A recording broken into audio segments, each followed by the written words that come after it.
welcome to the On the Whistle podcast. My name is Alasdair Howorth. I'm one of the co-hosts of the podcast. Today we've got a fascinating interview for you with head coach of the Mamelodi Sundowns Ladies team, Jerry Tshabalala. Jerry has been a coach of Sundowns team for more than a decade, leading them to multiple Hollywood Bets Super League titles, as well as winning the inaugural CAF Women's Champions League title 2 years ago. And they're back in the Champions League looking to grab their second, which is why we caught up with him after their first match, a 2-0 win over JKT Queens of Tanzania. It was a great discussion about all things ranging from the Champions League to women's football in general, as well as if Sundowns and the likes of ASFAR Rabat could actually compete with some of the heavy hitters in Europe and elsewhere in the world. But if this is the type of stuff you enjoy, the interviews we do, the conversations we have around the braai, it would be brilliant if you gave us a follow, gave us a subscription. You can find us on all platforms. On YouTube and Facebook, you just search On the Whistle podcast. You can find us as well as on any other podcasting sites that you use, Spotify, Apple Music, etc., etc. And you can find us on Instagram and on Twitter/X OTW_podcast. Enough of me. Have a listen, and I hope you enjoy the interview.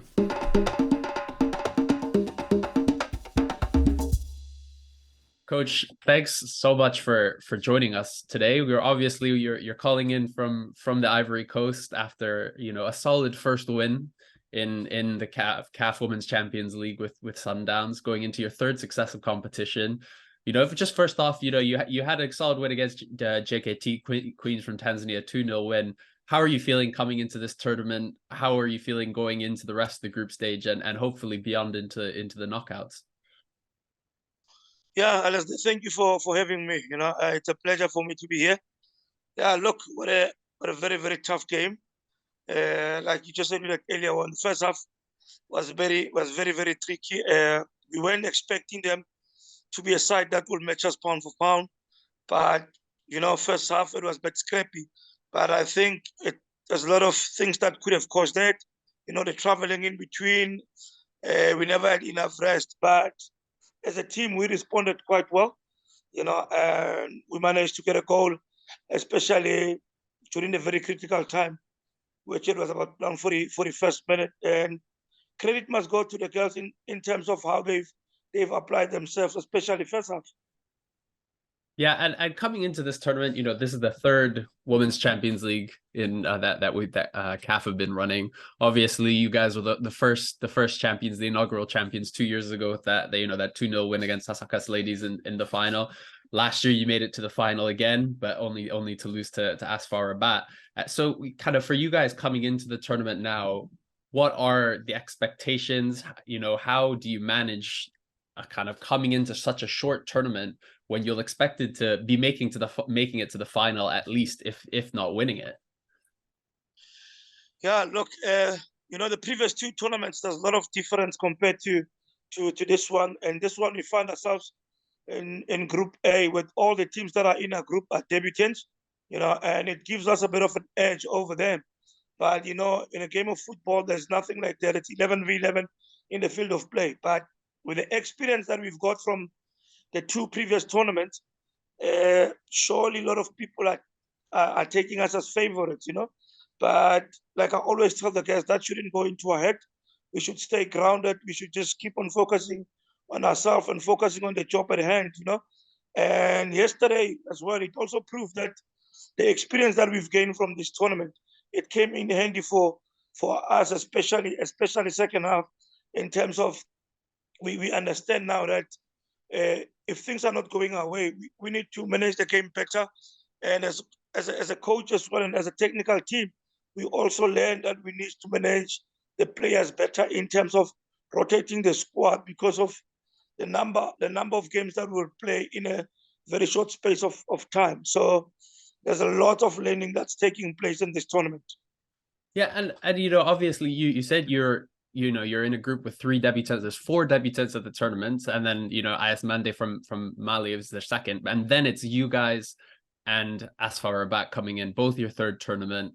You both have been to you've been to 2 finals, they've been to one semi-final. You both got 1 title. Is there a sense that you've played each other in both tournaments? First that draw in the first tournament, and then you guys went on to win it, and then they came back and got revenge last year. Is there a sense that there's kind of starting to be a bit of a rivalry going on there?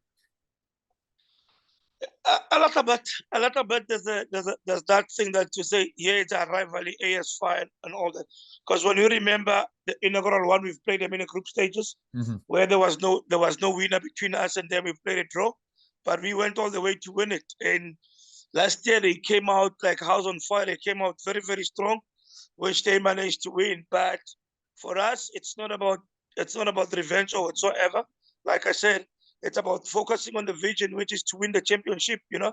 So basically, this time around again, it doesn't matter who we meet, you know, along the way. But what matters the most is the fact that we just want to win the tournament. Yeah, and kind of on that, I think, we're talking about how with the, there's so many debutants, and it's kind of a nature of the way qualification works, I guess, because you've got these regional tournaments that the winners each get through.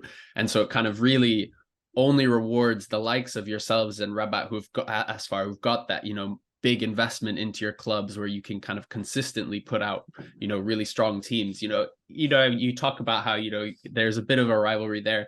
Is it difficult for the tournament, both from your guys' perspective, but as the tournament as a whole, to build up kind of momentum in a tournament when every year there seems to be so many different teams participating? Or do you think that's just something that will come with time? Because obviously you look at, say, the Champions League in Europe, and you have, Barcelona Femení and Lyon always competing. And then you have, some of these other big ones like, Chelsea have been trying to compete, but, and there's lots of narratives that are there, and, competition and rivalry. Whereas for you guys, you've never, I'm sure you guys have seen them, done your preparation and seen JKT Queens, but, you've never seen them in person before you played them. You've never played some of these teams. You've only team you've played more than once in the competition is ASFAR. How do you think that the format itself lends to kind of building up the tournament itself, because it's still such a growing product, isn't it? Yeah, we at KF, it's something new. It's a new tournament. It's only 3 years old. It will come with time. The good thing is the fact that we've started this. We've got the KF Champions League, which is a tournament that we never had. And when we come to these meetings with KF and head of women's football in KF, Ms. Cream, they always promise that, with time, there's going to be more teams that will come on board just to make our KF Champions League stronger and bigger, And in that way, it will give us opportunity to be able to see these teams either on a regular basis, and to be able to have their clips and all that. But for now, we can just accept and say it will take time. And KF, they are working day and night to see to it that this baby, it grows, leaps and bounds, and immediately it grows, it will afford all the girls in Africa to have an opportunity to play in KF Champions League. And I'm thinking in terms of specifically with you guys at ASFAR, taking you back to that first tournament, a couple of years ago. Obviously, you're coming into it barely knowing the other teams. Obviously, yeah, like I said, you'll have done your research, you'll have watched as much video as you could have, I'm sure, of these teams, but you just don't know anything about each other. And for me, and for those of us watching from the sidelines and reporting on it, there was a real concern that there was going to be so little competitiveness. We're going to see a huge gap between, say, yourselves and some of the smaller teams. Say, for instance, I'm from Kenya, and seeing Vihiga Queens there, I was really concerned that they wouldn't be able to be as competitive, but they beat ASFAR Rabat. Were you surprised at how actually the level of the competition and how competitive it's been? Yeah, I was very, very surprised. I was also thinking, especially the inaugural one, I was also thinking that, it was going to be walk in the park. But if you still recall, we only managed to score 4 goals and win the tournament. But like you just said, it shows you that teams in Africa, they are taking women's football serious. If you go to other zonal regions, you can see that there's always different teams coming up. That tells you that the women's football is growing in the entire African continent. We were expecting Mazembe to come back the way they've walked through their zonal, but other countries, they're also looking and say, look, we can't always have one team dominating us. We need to beef up our teams. We need to help up our women's team. Hence, you've seen so many debutants. So that tells you that everyone in Africa is taking women's football so seriously. Yeah, and kind of on that, for you guys, obviously you must be conflicted because you're the head coach of Mamelodi Sundowns, who have been completely dominant in South Africa. You won, the Hollywood Bets 3 times now in a row, back to back to back to back, and complete dominance over the last decade in women's football in South Africa. And we're now starting to see a bit more investment in some of the other clubs in South Africa. And you're actually being pushed now by, UWC, JVW, even Royal AM and TS Galaxy and these other teams.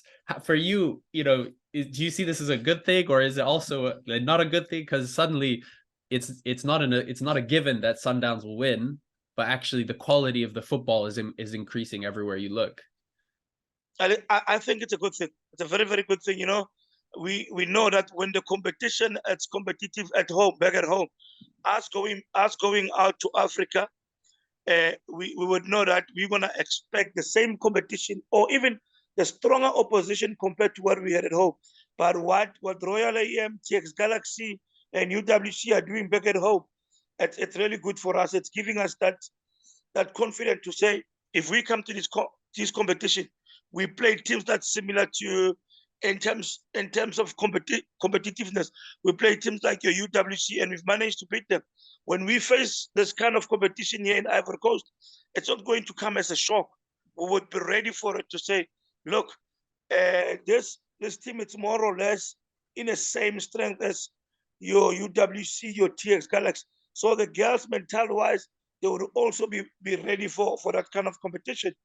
And do you feel the same way then when you look at some of the competition across the continent? Again, I think specifically ASFAR Rabat, does that push you guys when you're coming to this tournament now, that it's not just you're coming to win, but you're coming to beat a team that beat you already, and that you kind of you got a draw with in that first year? Is there that extra motivation with that kind of budding rivalry there, because they're also a team that, coming from a league in Morocco that put a lot of money into women's football, we've seen a lot of investment. We've seen both, obviously Morocco and Banyana facing off in the AFCON final. Does that give you guys extra motivation as well in terms of that competitiveness? Yeah, for sure, it does give us that extra motivation. Imagine if had we won it twice in a row, the complacency would just creep in, and we'll be like, it's gonna be walking the park again, for us. But with teams like ASFAR Rabat coming on board, teams like your Amper don't write them off, a very, very strong side. It gives us that motivation to say we need to work extra hard, because we've lost what we felt it was ours, which it was the title. And now when we come back this time around, we want to go out and prove that it was not a fluke for us to win it. But it's not going to be an easy one with the teams that I've already mentioned that always push us to the end. So it's a motivation on its own to play teams like your ASFA, teams like your Amper. So it's a big motivation for us. Yeah, I want to look, take a slightly wider lens. Obviously, for both you and ASFAR, you were one of the two clubs that contributed more players than most in terms of players who went to the World Cup this last summer in Australia, New Zealand. Obviously, you guys had, I think 6 players playing in Banyana, and then even ASFAR, I think, had 7 as well. So for you guys, how much has that made a difference, the success of seeing actually local based players who've been playing locally, seeing that success? Because obviously we had such a wonderful World Cup from an African perspective, Morocco, Nigeria, and South Africa, as well as even Zambia, gave themselves a really kind of good showing. Have you been able to see that kind of experience for those players involved, your Ramalepes, your Bianas and stuff, coming back to the Sundowns team and kind of bringing that extra quality, because this was such a top tier World Cup? Yeah, first thing first, I think those players who went to the World Cup, I think when you look in terms of the teams, the African teams that competed there, and you look at those players, I think they've made a huge difference into our national teams. We can only see that now when they came back, and this kind of tournaments like you saw that our woman of the match, one of the players who played almost every game in the tournament. You saw our CDM there in Kolosa Biana, who was bossing the midfield. So we already seeing those teams to say, all those players who played in the World Cup, they're making a huge difference. And when you look in terms of the team that we've played up against yesterday, they've lacked that little bit of experience, So I I believe that for our players to play in the international standards, it says a lot. We'll also see today the match maybe between Ampertako and ASFAR with some of the ASFAR players who played in the World Cup, if they would make a huge difference for them. But for us, honestly speaking, they've made a huge difference. And kind of for you, you've been involved with Sundowns for, over, I think over a decade, if I'm not wrong, for a long time, involved in the women's game. And we've seen such a big amount of growth in terms of the African game the last 3-4 years. The Champions League, this last women's AFCON was by far the most competitive. And I was there in Morocco. It was brilliant atmospheres, great football being played, in particular by Banyana Banyana. For you, what has been the kind of biggest differences in terms of that growth? How have you seen, those opportunities that haven't been there before, making, giving these players the platform to produce? A good example is Refiloe Tholokele. Obviously she had a brilliant, AFCON. For me, I remember writing an article that she was one of the best players at the tournament for Botswana. Gets the move to Malabo Kings, obviously doesn't work out there, but now she's tearing it up with you guys, gets her first goal yesterday. It looks really, really good. What difference does it make for you as a coach and, for people trying to develop the game when there are now these competitions like the Champions League? The AFCON's obviously been there, but it's growing, and more slots at the World Cup. How much of a difference does this actually make to yourself as coaches and the players? Yeah, just to divert a little bit there, Alasdair. I think the people who've played a huge role at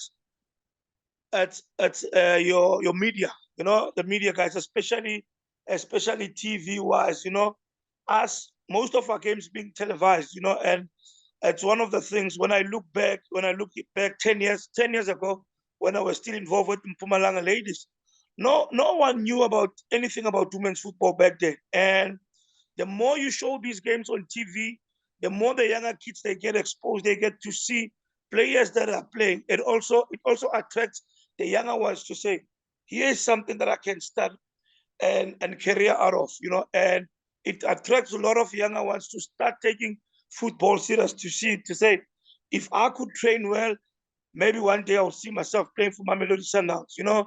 Us having the games being televised on TV, it has made a huge difference in terms of being able to scout the players and being able to see the talent. How are we going to see Tholokele if those games were not shown on TV? How were the younger ones going to look up to Refiloe Jane and say, I want to play like Refiloe Jane, I want to be the next Refiloe Jane? And when I look back and I said, look now at Mamelodi Sundowns, we've got a development. The under 13s and the under 15s. Most of them, they want to play like the players who are playing in the first team. And those who haven't started playing football, in the next 3, 4, 5 years, they want to be like Katlego Malebane, the younger ones who are playing. So I believe that the huge difference as these games for being televised, that's what makes a huge difference in this women's football. 100%. And I think we saw the same. I'm based in the UK, and we saw the same thing here. I think I always bang on about how this is the greatest example of that. Is here in England, you had the WSL, and it wasn't being shown anywhere, but they kept putting it on their own websites, showing it free to air. And then, a couple of years ago, Sky, the main broadcaster, went out, took a risk to buy the rights, and they put in the production, made the TV look really good. And then suddenly within 3 years, the WSL has become, arguably the strongest league in the world. And I think it's the best example of, if you put it there, people will come. If you create the product from a media perspective, it'll come. And I think that is, one of the good things about, the Women's Champions League is that, from a coach's perspective and even from a fan's perspective, you can watch it anywhere, it's free to air. And I think I look back at Vihiga Queens, from my side of things in that first tournament, I think 7 players off the back of that tournament, they didn't even get out of the group. 7 players went abroad, got big contracts, and this was a team in Kenya that was completely amateur. None of them were professional. And suddenly now some of them are playing, in Turkey and France and South Korea, places like that. So I think you're totally spot on.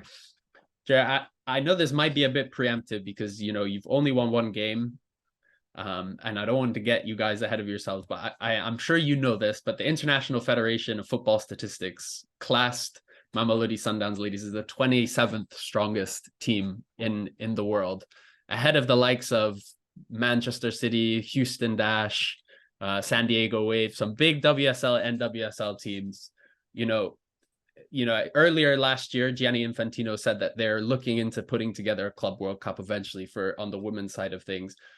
How close we saw in the World Cup that the national teams, Banyana and the Super Falcons and the Atlas Lionesses are close, to these European giants. From the club side of things, how far away do you feel Sundowns are from the teams that are competing in, say, the UEFA Champions League or the NWSL in the US? Yeah, I know rankings are rankings. The last time I checked, I think we were 26. I Sorry. think we're sharing this. I'm doing you I think we're disrespect. sharing the spot with. No, it's okay. We're sharing the spot with one of the teams. I think it's a Glasgow. I can't recall. But look, we can only know that if we can get an opportunity to compete with your so-called European teams, your South American teams. For now, like you said, we don't want to get ahead of ourselves and think that we're better than the other teams.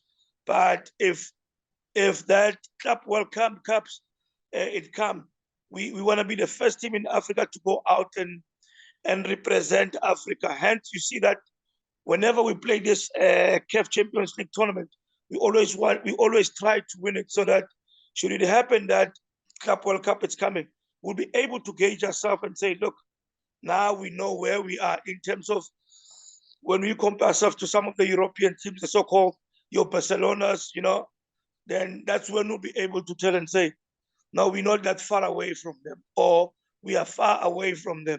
But the only thing that could tell is when we can get more games playing against them. Absolutely. And when you look at these teams, like your Barcelonas, your Lyons, your Chelsea, what do you think is the difference between the Sundowns and between them? Where do you think that gap is? Is it just the general infrastructure around the kind of, not the clubs, but the whole leagues and things? Or like, how do you think, because we've seen this in the men's game where we see, some of the nations, like Morocco going far in the World Cup. We've seen at a national level they can do it, but we've seen time and time again on the men's side, the club side of things struggling. We've never seen an African team win the Club World Cup on the men's side. What do you think that from the women's side, because there's more of an opportunity there, because it's a newer game, it's younger. How do you think that CAF and SAFA and all these federations and clubs can actually push to get, because from my perspective, I think a Sundowns Ladies has a better chance of winning a Women's Club World Cup than the Sundowns Men's, even if they win the African Football League and beat Wydad in the second leg. I think that gap isn't as big because the women's game isn't as established. How do you think that you guys as a club, but also the wider kind of SAFA and CAF and things can push to get you closer and get you to that point where actually, maybe, someday we can see the likes of Sam Kerr, wants to leave Chelsea. Okay, I'll come to Sundowns. I'm not going to the NWSL, then these big names actually coming to our continent instead of leaving it. Yeah, for sure. The one thing that I think our member association, our SAFAs, our CAF and all that, the only thing that they could just is to professionalize most of the leagues.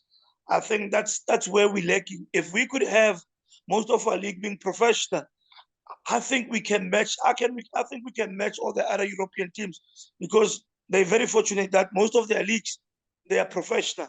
If we could have professional leagues, I think we can compete with them at any given level. And when you look in terms of the science, bring the science into the game, we Africans, we still far behind, in terms of nutrition wise. It also plays a huge role in terms of helping the players. We've got. I was looking at some of my players yesterday, and I compared them to some of the Ivory Coast team. And when you look at them in terms of physique wise and all that, you can tell that we've got, in terms of muscle wise, we're a little bit skinny, but if we get the right nutrition, we'll be able to be on the same level with the likes of your Sam Kerr and all that, because the focus will just be, let me just play football. There's a career out of this. So I believe in terms of professionalizing most of the leagues in Africa will push us to closer to the level of the Europeans. Absolutely. Coach, I thank you so much for your time. I know that the other games are kicking off now, so you need to be doing your scouting work of ahead of the likes of ASFAR.